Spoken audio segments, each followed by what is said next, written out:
everybody, we're at the Imp and the Ogre. My name is Paul. This is Ryan. And today we are talking about War of the Wielded. So, War of the Wielded is actually from a Dungeon magazine. So, it was originally published in 2007 in Dungeon magazine number 149. It was written by Michael Kortes, and it is a 3.5 edition D&D adventure for 5th level PCs, and you can pick up all of the Dungeon magazines as PDFs on the Paizo website. Mm-hmm. One thing I noticed about this particular adventure is that Michael Kortes is also the author of Beast of Burden, which is an adventure we talked about previously, which also really liked. It seems that this author had a way of coming up with intriguing adventure concepts. Yeah, he's got a good adventure identity, I would say.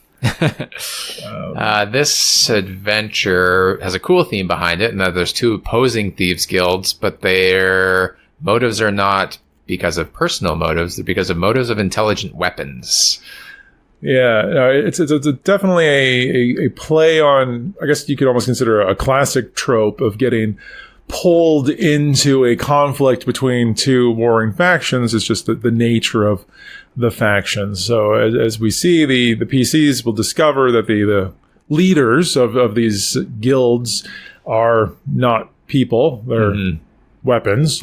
And eventually what ends up happening is the PCs are approached by somebody that ran afoul of these weapons once upon a time with a plan to destroy them all. Mm-hmm. So that's the whole adventure in a nutshell, I guess is the analogy I'm looking for. So I've actually run this adventure. That's how I came across it. I ran it as a filler adventure when I was running the Savage Tide Adventure Path, which was an ongoing adventure path that was also published in this run of Dungeon magazines. And this particular adventure, by the default setting, is actually set in the same city as where a lot of this adventure path takes place. So it kind of slotted in there really nicely. And it's just a hoot. I mean, it's quick, it's dirty, it knows what it's doing, and it's done when it's done.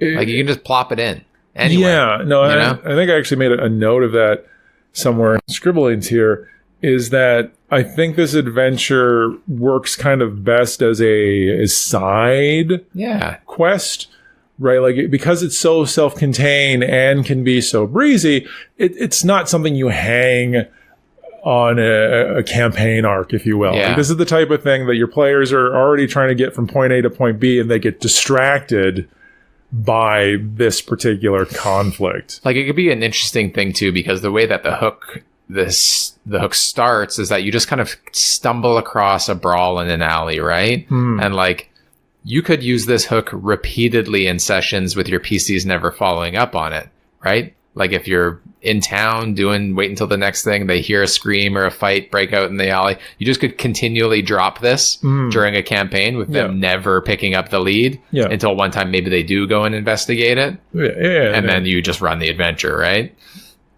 Yeah, with some minor tweaking. I mean, it would run differently if they stumbled upon this as level 1 PCs. Now, that being said, if you're running an urban campaign, you could do something similar, but just sort of be foreshadowing that something's going on in the background, or you can have rumblings about this guild war that's going on in the background. I mean, what's kind of neat about it, I mean, we haven't gotten to the nitty-gritty details of the adventure, but what's neat about it is there's no hard timeline, right? So you could theoretically have the PCs become embroiled in the conflict and periodically get approached by one side or the other until they eventually just get screwed over or fed up with the whole situation, and then move on to the next component of it. Sure, or if your thief was interested in joining the Thieves Guild, Oh, yeah. This is part of it. This is a good opportunity to make your campaign about a Thieves Guild. Yeah. Like, being a part of it. Because ultimately, there's no no necessity to actually follow through on the destruction of these weapons or the destruction of all of these weapons, right? Like, you don't actually have to destroy both sides. The opportunity is presented to allow that to happen, but there's no guarantee that that's how it plays out. Yeah. One other thing I sort of had in the initial impressions of this was that player greed is going to play a huge role in the outcome of this adventure, because these are pretty sweet magical items. Yeah, they're cool. Right, in terms of power level and what they can do. I mean, they're obnoxious because they're intelligent and have motives and plans and all of that type of stuff.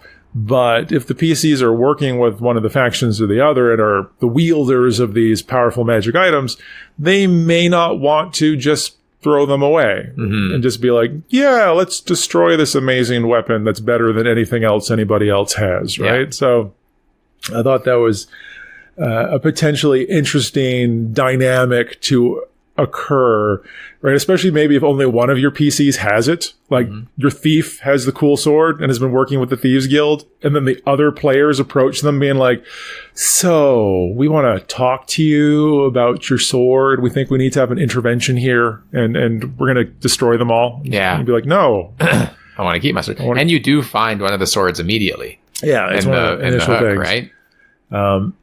And just one last thing I wanted to mention before we get into the details of this is it's basically almost the standard disclaimer that if you're running this for 5th edition, it doesn't work as well because, again, 5th edition has sort of sanded off some of the rough edges in terms of danger. So magical intelligent items are still a thing, but their domination effects are not nearly as difficult to resist or as long lasting. Right. So the consequences of it disobeying your wishes of your magic items aren't nearly as punitive, I guess, which kind of changes the dynamic a little bit. Like, it de-incentivizes the players from listening or participating, right? Because you have an easier time basically just ignoring the will of your sword. So you have your sweet sword and just say, no, we're leaving town and you're not doing this anymore. The likelihood of being sucked back in or dominated is less likely. Still possible. So it can still work out and you can still have these problems, but it's less of a concern, I guess, the later edition. So the hook, how's this start off? Cruising around town, your PCs either hear a scream or stumble across a brawl in an alley. You stumble upon the scenes of a duel. There's a beggar nearby who will tell you what happened if you talk to him. Yeah, you stumble across the results of a duel. A dead body. A dead body, yes. Yeah. So if you inspect the body, you can see that it was killed with like precision cuts, despite there being lots of blood. If you go and talk to the beggar who is nearby, you give him a little bit of coin or whatever, however you want to deal with it. He'll eventually tell you that there was a fight and that the weapon was dropped inside of the well. That just happens to be nearby. If you go and retrieve this weapon, it turns out to be one of the magical weapons, Saberhawk, who will start chatting you up once you pick him up or her up, whatever it is. And then basically says, I've got more friends. I want to free them. Let's go to the bathhouse. Yeah. So it's interesting that the one that you start off encountering is the only non-evil sword. Right? Saberhawk's neutral and is the only non-evil sword, almost guaranteed by design. Yeah. To lure people in. When I ran this, I didn't do a well because I thought the idea of crawling into a well to get access to the sword was weird. So I just made it a sewer because sewer's always better, forcing someone to go into it. And then the other thing that came up when we ran this was that obviously the intelligent swords don't want everyone to know that they're intelligent swords. So the person that crawled into the sewer to find the sword ended up having a whispered conversation with the sword in the sewer. And then people out of the sewer are like, hey, who are you talking down there? It's like, no one. Right. So that ended up being a thing where because there's this big crowd of people around. Hey, are you cool? Yeah. Pick me up. it was definitely that type of situation, and until the PCs were in private, and then at that point, Saberhawk can explain their version of the situation. The evil Cabanites have captured his friend, and you got to rescue. And I love too that once again, like, there's no point where the sword explicitly says that their friend is a sword, right? Or that the Cabanites are other swords. Yeah. So unless your people ask out that, which mine didn't, they have no idea. It's pretty funny, yeah. I think, it mentions if you ask it directly, it will say it, but it won't offer up the information. Yeah, there's no reason for them to forward that specific details. Because part of the Oquans, and the other faction is the Cabanites. And the one thing I did make note is, I think in the adventure, they kind of refer a little bit interchangeably between the weapon and the person holding the weapon sometimes, which I thought like a little bit confusing reading. So if you're reading through it and find yourself disoriented about who they're talking about, I also found that to be the case a bit, especially in the mud house when they're trying to explain who's carrying what and then which person actually has it and which weapon they're holding, and just got a little muddled a bit, clear as mud, but it's pretty cool. So if you... I did like the fact that the next part of this encounter is in a spa. Yeah. Right? So Saberhawk I don't know if he knows the exact details of what's going to happen. No, but he knows you need to go to Feather Whisper bathhouse. Yeah. But it's a spa in like a posh part of town. Like it's not a warehouse. It's not a dungeon. It's a high-end spa. And the plan that they have is fantastic. Yeah. So I thought, it's neat. Like if you you go to the spa, I guess you'd be in spa gear at this point. I doubt they wouldn't allow you access in like your adventuring clothes, right? No. So you're robed up or toweled up, and you can kind of explore, and you can see rich people in the spas. And it's a high class spa. It costs gold to get in if you're not a member. It's open to the public. And what I wrote here is the PCs can't just kick down the door and start stabbing. Yeah. And then I put they can, but you can't just start murdering people. Most of them have been charmed or hypnotized to a certain extent. Yeah. So they're, once again, the day-to-day people are not evil. This is a front for the Cabinite Guild at the moment. And yes, and when I ran this, the PCs had to disrobe, take off their combat gear. I will say I did let them try to do, I think they were sleight of hand checks to like hide weapons under their on towel themselves. Or something, yeah. But like one of the PCs was a polearm using fighter. And I'm like, you can't hide that. He's like, I guess I'll take a dagger then. So being there basically invalidated his whole build because they're not going to let you walk around with your spear inside the bathhouse. So it's a situation where if you're a magic user, you're kind of at an advantage because you don't need all your stabby bits and armor to be effective. So in general, the spa's not that big. Tiny, there's a gymnasium where you can go pump some iron and do some backflips or what have you. Mm-hmm. Through asking around, you do find out that the mud baths are closed for renovations. Or convenient of something. So there's no explicit telling of where they're supposed to go next. You just can find out that there's part that you're not allowed access to, and it doesn't take the genius to put one and one together there type of thing. I did like that there's the 3 guards hanging out in the hot tub, guarding the door. And you basically end up having a mostly naked spa fight with daggers. Exactly, spa fight. It's all steamy. I'm pretty sure, if I remember correctly, it's steam. So there's like vision penalties. Yeah. You're basically fighting naked with daggers in a spa, which again is a kind of hilarious change of pace compared to most of what you expect. The fight itself shouldn't be that difficult. Once again, action economy, the guards are not particularly dangerous. It wouldn't be really dangerous at all if you were fully armed and armored, but because you're not, much more difficult. So you get into the mud room, and this is where you find out what the master plan is. Which is they're going to dump the weapons in the mud and turn the mud to stone. So this is a neat thing because, like, they could fail and not solidify these weapons in concrete, or they could just succeed and you could forget about these until you're a higher level and then come back and turn the stone to mud again and then reignite the war. Basically at any point. Yeah.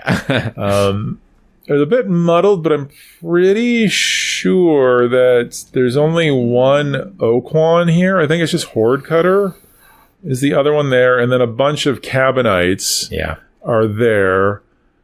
And what I liked about this is the fight, quote unquote, basically starts off with both sets of magical items trying to convince the PCs that the other magical items are the evil magical items. Yeah. And they're all evil. Like there's no good guys here. Well, I think, isn't it the daggers that some of the mudroom guards have? Aren't they also magical weapons? Wasn't one of them holding the daggers? The Contessas, maybe. I'd have to go back and look to be sure about that. If you pick them up, then that's when that conversation starts being had. That you've got two, you're carrying weapons from the Oquans and the Cabanites on different PCs, and they're trying to convince each other that, it's funny. It's great. Like, yeah, it's complicated, and then throw in the fact that, say, for example, if the PCs sided with the Cabanites, somebody's probably holding Saberhawk. Yeah. Which then means Saberhawk can try to dominate the PC that's holding him and fight everybody. Yeah. So it can get really muddy, no pun intended, I guess, very quickly. I'm trying to remember what it was like when I ran it. I'm reasonably sure they just sided with the guy they already had. They're just like, yeah, Saberhawk seems like a good sword. We're going to believe him. Yeah. And then they tried to gang up on the Cabanites. And the fight itself mostly is about trying to get the Cabanite leaders to escape. There's back doors. And when I ran this, I'm reasonably sure all the Cabanites got away. It was a long time ago, so it's hard to remember specifically. I mean, I guess technically the PCs can try to sneak in the back door as well, but there is, I think, a Wizard's Familiar is there. So if they're trying to sneak in the back door, the Cabanites are also warned about it. So I believe when I ran it, everyone escaped. So Horde Cutter was rescued, and then the PCs had two Oquan guild swords, and then the Cabanites escaped. And I think it would actually be more interesting if not all the Cabanites escaped. Right. So your PCs have some of both on both sides of the conflict. And what are they going to do, if anything, about it? But I what would happen under that situation. I mean, part of me would think that maybe both of them will I mean, theoretically, what would happen is they could win the fight. They could recover because it's a scroll that's mud is being used from. Yeah. So if they won everything, they could just take all the magical items, throw it in a mud pit, stone it, and then just walk away. Right? Like the adventure could literally be over right at this point. Or they could choose the win for one side at that point, right? Yeah. Keep one magic item, one set from one side. And well, there's more Cabanites to be like, we can keep the more swords or we can keep the less swords. Or what if you have Oquan weapons lying about being Oquans, and they're, it's like, how much subterfuge do you want to have in here, and lying and sneaking? Yeah. Like, how far do you take it? I guess effectively as far as you want to. Yeah. Right. So, however it shakes out, at this point, there's basically the potential for a lull. right? So like at this point in the adventure, you could basically have as long of a break as you effectively wanted. Yeah. If you wanted to sort of intersperse this as part of a longer campaign where you're doing other stuff. Let them hang on to their weapons for a little while. And well, it depends on what they want to do, right? Like if they want to try to keep the weapons, well, the weapons are going to be pushing them to do stuff to help the guild, right? And even if they don't dominate their PCs, having an unhappy, intelligent weapon is a huge liability. Yeah. Because they all can talk, right? So if you're trying to be sneaky, they can just literally just yell, help, help, help all the time, you know, or constantly be yelling for the guards until they show up. And then what are the PCs going to be? Oh, my sword did that. And the sword's not going to say anything. You're just going to come across as crazy. Yeah. Right? So you can mess with them a fair bit by design, mind you, right? I dragged it out when I ran this. It wasn't too long afterwards that they were approached by Larkos. Larkos, the fallen paladin. And this is where a bit more information sort of gets filled in regarding the truth of the matter, because up until this point, the only information the PCs have received have come from the swords themselves, and believe it or not, the swords are not necessarily reliable narrators when it comes to the truth of the matter. And Larkos is the first person that actually gives an objective truth of it, and this is where you find out that these guilds existed for or originated years ago, hundreds of years ago. It doesn't really state specifically, but these two different groups were in conflict and blah, blah, blah, blah. And through attrition, the guild and dwindling. So each group pooled their resources and created intelligent items to help keep the fight forever. Yeah. And that Larkos was a paladin that ended up encountering one of these weapons at one point. I can't remember if he even stipulates if it was an Oquan or a Cabinite, but basically through the influence of the magic item, he committed deeds that caused him to be a fallen paladin, right? So he's a former paladin. He's not a paladin anymore because of actions that he was basically forced to perform in the thrall of these magic items, which is sort of the worst case scenario that can occur with intelligent items.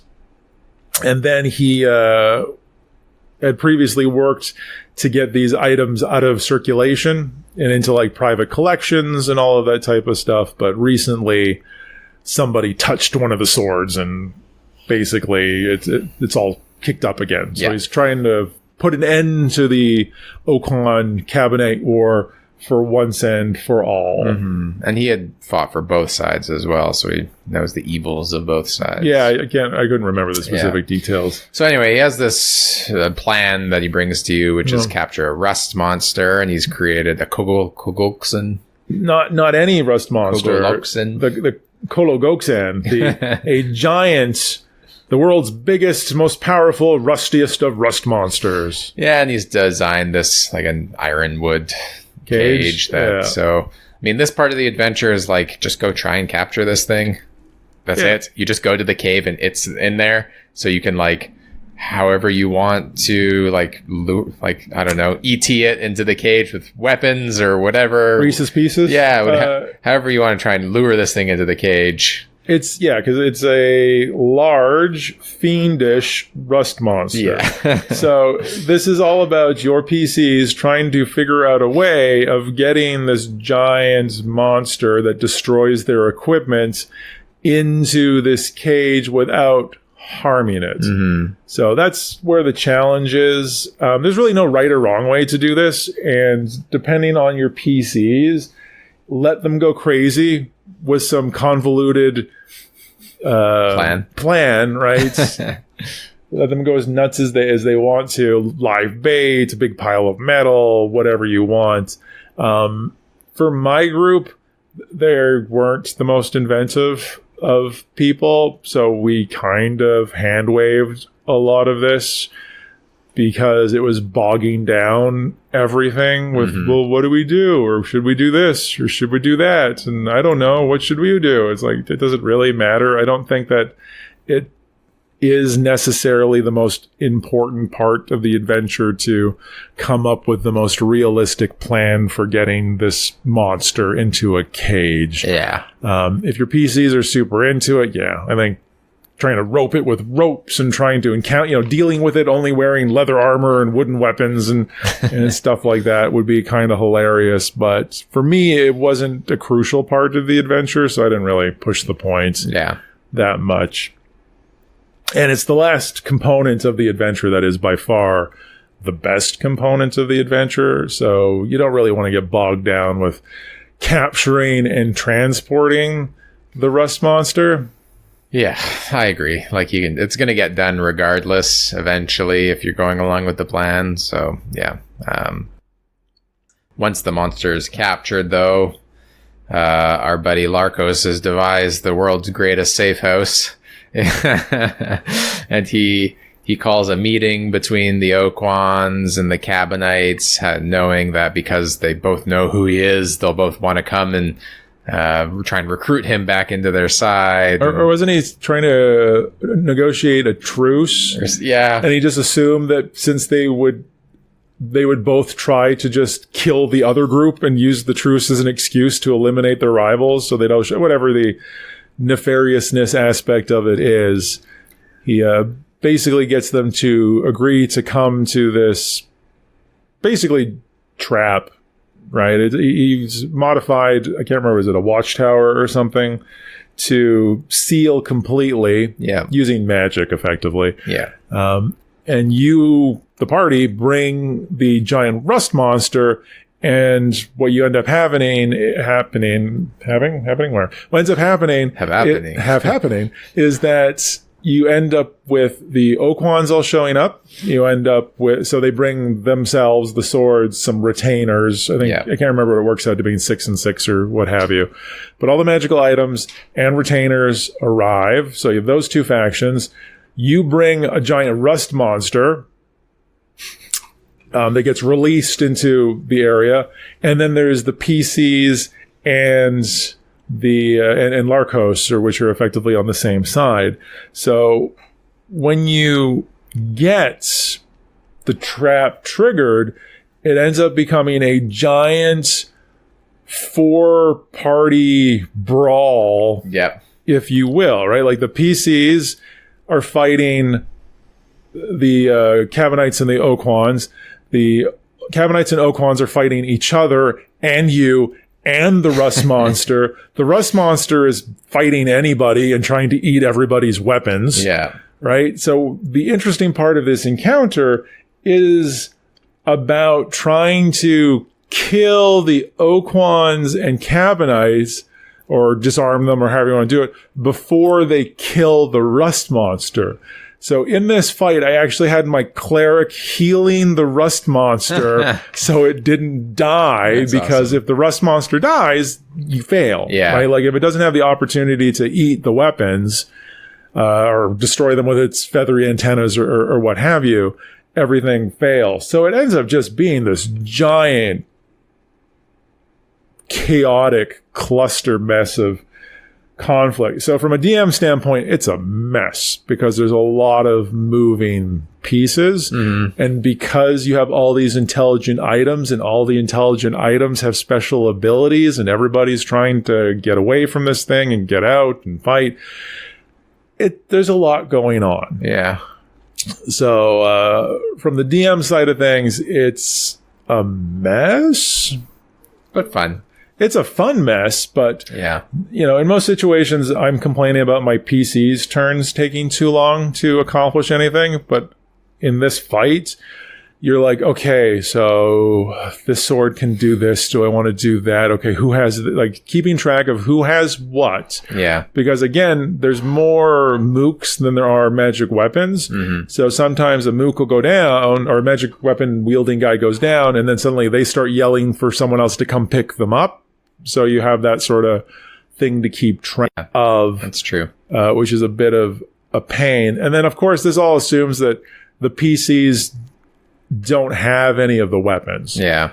Right? Because, again, the PCs could be pulled into the conflict or dominated if they have any of the weapons, which they're probably carrying. Which they might, right? Like, I mean, obviously, none of the weapons are going to go along with you to collect a giant rust monster to eliminate them, but that assumes that all of the party members were involved in all aspects of this particular adventure. In a perfect world, this glorious mess resolves with the party victorious and the rust monster alive, and the rust monster destroys all the magic items, and then you kill the rust monster. Yeah. Right? Like, and that's, you win, yay. Super happy. That being said, the odds of that happening without any of the other swords breaking out and escaping, it's not 100%. For sure. And one of the swords is invisible. So I don't know if rust monsters can smell metal, right? So I was thinking about that when revisiting this again, because I probably didn't really pay attention when I ran this last time, was whether or not that would play a role, or do I care enough for that to play a role? So that's it by design, how it's supposed to play out. But I don't know that it has to play out that way. You know what I mean? Like, I think so many things could happen along the way where, I mean, the weapons are intelligent. You don't want to die. No, and they're basically the leadership of guilds. So they have the resources of thieves guilds as well. So personally, I mean, I think running this as is and as a side adventure is super fun. Like my players loved it, and it still gets brought up occasionally as a fun thing that we did that one time effectively. But I would actually, when reading this again, was thinking how it would be more fun to use this as a lead-off point to a Thieves Guild style campaign. Right? That your urban adventure is now going to turn into the PCs being part of running a Thieves Guild. And if that's the case, you basically have two factions that they can choose between. Yeah. Right? Do you want to be a part of the Cabanites and see the success of the Cabanites, or do you want to be part of the Oakon and see their success? And I'm trying to remember the ideologies. I'm pretty sure the Okons were like the peasanty thieves, the revolutionaries that were all about overthrowing the establishment. And then the Cabanites were disgraced nobles or something, which, considering their names are things like, Tsarina Valora and Contessa Invicta and all that type of stuff. I'm pretty sure I'm remembering that correctly. The names are hilarious. Like, one of them is Princessa Catharanda of the Unseen Edge. It's the fanciest of all of the names. That's the sword that's invisible unless it attacks. Compared to Triage Horde Cutter, the solo hand. Though I will say the solo hand was pretty cool. It's the dancing sword, so you don't even need to hold it. It just floats around and attacks. Okay. Again, another reason the 4-party melee is a pain in the butt, because then you have to remember that's a dancing sword that just goes around doing sword things. Nobody actually needs to hold that one. So I like it from that kind of a standpoint. Going forward, I think you could use this for sure for making a super fun Thieves Guild based campaign. Just as a more flavorful aspect. That there's already existing leaders, but there's not really direct conflict because they're weapons and you use them. So it's like access to all of this advice, and you might disagree with them, and there might be internal conflicts going on, but at the end of the day, they're resources at the same time, which is kind of an interesting thing.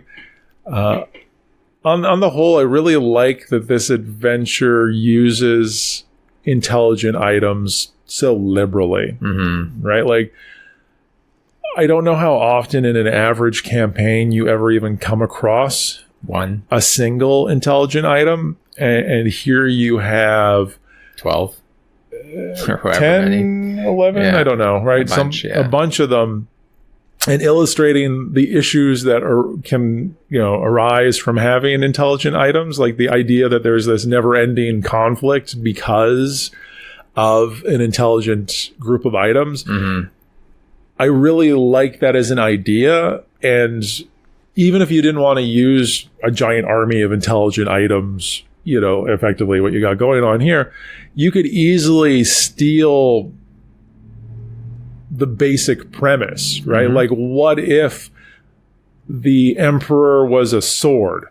Yeah. Right? Or what if the general was a sword? That it's basically eternal, immortal, and is able to play the long game. Mm-hmm. Though it needs to exercise its will through agents, which isn't super different from a living individual, right? Mm-hmm. So I think that is a mechanic is kind of like neat. Yeah, I mean, cool idea that you could have empires run by weapons, and it was like the sword passed down from king to prince along the way, and you wondered why it was always in their possession, kind of thing, because they weren't really running the show. Yeah, the weapon was. Right. Or what was like intelligent armor, like it doesn't necessarily have to be a weapon.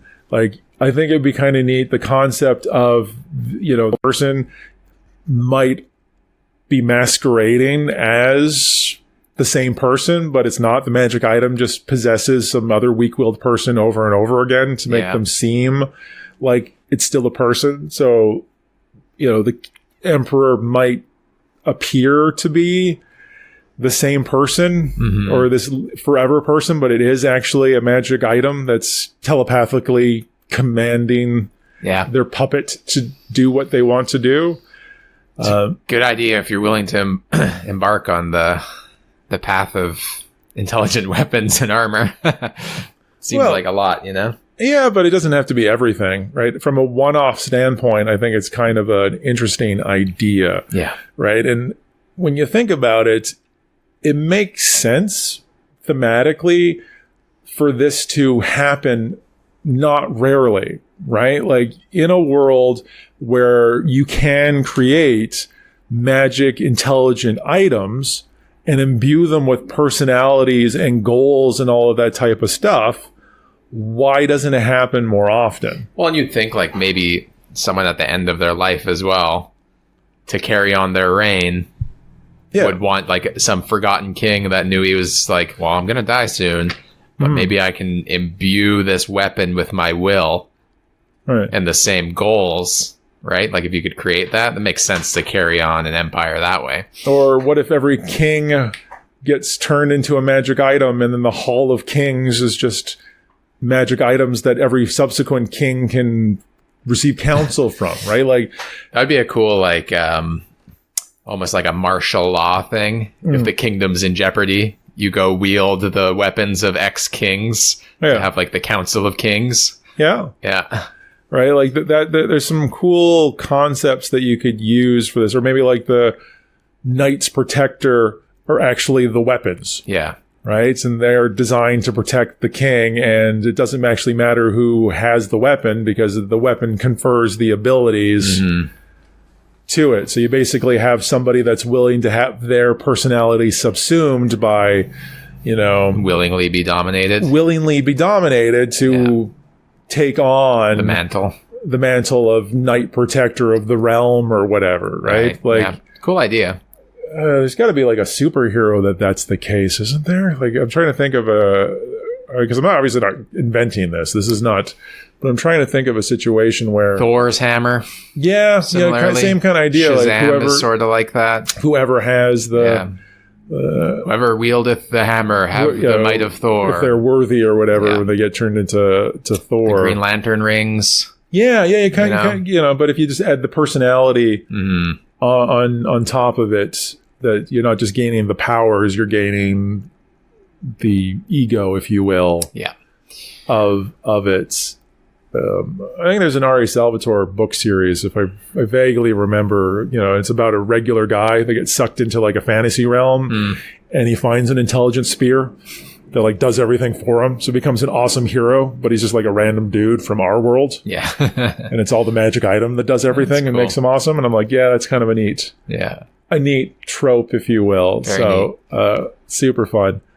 And one last thing I guess I wanted to talk about was maybe intelligent items in general, right? Like magic items, I always sort of thought, and I don't even remember what the current hand waving is about making magic items. Like I know I mostly play Pathfinder these days, it's basically just like a cost and you have some spells that you have to cast as part of making it. And I don't off the top of my head know the 5th edition magic item crafting rules. I don't know if you do off the top of your heads. No. Okay. But that doesn't seem right to me. To a certain extent, it seems too easy to make magic items. Yeah. And I like the old rules where making magic items cost XP. Right. So I know 2nd edition did this, and I couldn't tell you what other editions did this, but as part of the wizard creating a magical item, it cost them experience points, experience points tax, if you will. Basically to prevent abusing of this, right? And you could lose levels because you're basically putting your expertise into this, I guess. And I always sort of interpreted this as it's using your essence to make the magic item. Like you're imbuing part of yourself into the magic item. And I kind of like that as a justification for magic items and as maybe an explanation why there isn't a million of them is because a person only has so much essence, anima, if you will, to be able to give up before they die. So there's only so many magic items they give. Like, I mean, you could even role play this like you age, right? As you putting your essence into it, it's stealing your life force into creating this amazing item, and your hair turns gray and you're giving up part of your life effectively to make this. So I always felt that really powerful magic items should have maybe taken enough of a wizard's essence or required the sacrifice of another creature's essence. Like I could envision a situation where you have an evil wizard basically stealing the souls from prisoners to use that to craft diabolical magic items. And I feel that any powerful enough magic item should have some aspect of intelligence or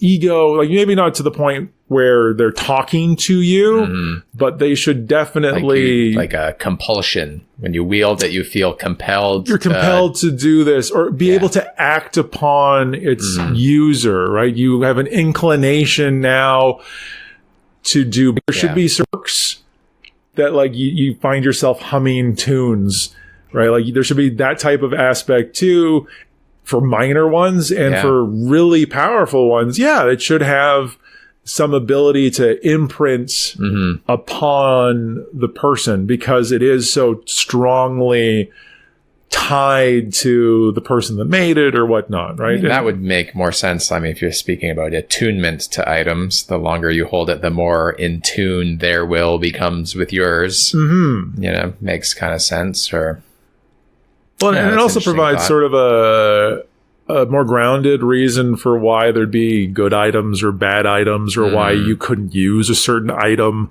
or why there'd be penalties for using certain items. Like you're using a lawful evil horror mace because it's amazing and shoots lightning bolts and whatever, but because you're wielding it for good, I'm designed to destroy cities, or it was destroyed solely to kill giants. If you're not out there killing giants, it's not happy, right? So I could see you putting requirements upon magic items to keep them happy. Right? Hey, much in the way we were just talking about World of Warcraft Classic, and you were saying old school hunters, you need to keep your pet happy. Yeah. Right? So you don't keep your weapon happy. You don't keep your weapon happy. Well, you don't get the full benefits of the weapon, right? It does less damage. Like I could see that being kind of an interesting way of dealing with it. Because I always feel that magical items should be awesome. Yeah. Right? Like a +1 sword is who cares? But it's cool to have them work thematically like that. Like Foehammer, the goblin killer, wants to be killing goblins. Yes. If you're out there fighting humans, not interested. Rather be in the hands of someone that's beating up goblins. They're to think of them as purpose-built items. Right, like who's out there just like, I'm going to make a slightly better sword. Yeah.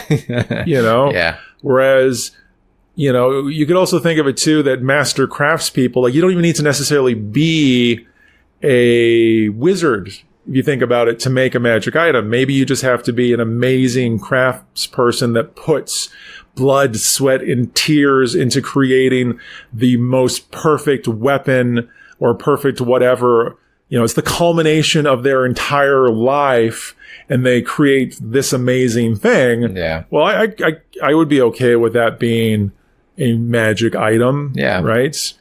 That, maybe it's stole. You wake up, you go into the workshop and the old man is dead, but in his hands he holds the, whatever the widget of wonder or what have you, right? So I kind of like that as sort of a way of explaining magic items and intelligent items, because the alternative to that, like, you just cast some spells and it's sentient.